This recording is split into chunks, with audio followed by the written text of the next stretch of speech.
naka-ohms na siya. Ibig sabihin, pag naka-ohms, hindi mo na kailangan kunin yung Z-new kasi hindi naman siya naka-CPU. So, as it is na yan. So, sabi, a 3-winding 3-phase transformer as the following nameplate rating. Ito, HXY. Tapos, short circuit test yield the following impedance. Impedances, CHX, CHY, at CXY.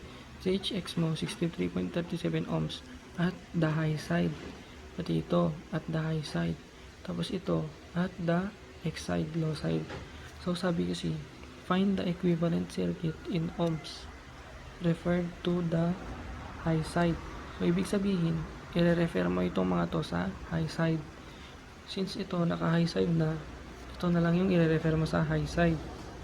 Kasi naka-X side siya. So, pag-refer niyan, CXY is equals ito yung gagamitin mo, mga voltages pag-referring. Voltages lang gagamitin mo.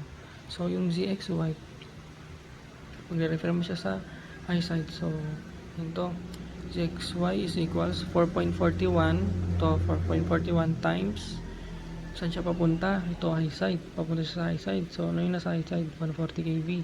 So, 140. Tapos, saan siya nanggaling? Yung X.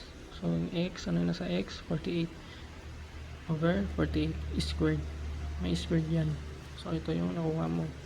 So, pag nakuha mo na yan, pwede mo na i-solve ulit yung CH, CX, CY.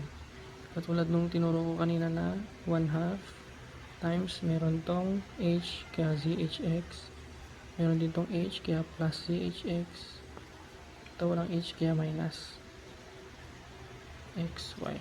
Ganyan. So, makikita mo siya, magiging ganito siya. Yan. Ito yung ZH mo. Nakuha mo value. Substitute mo dyan. CX, CY. Ganyan. Sana gets mo ito.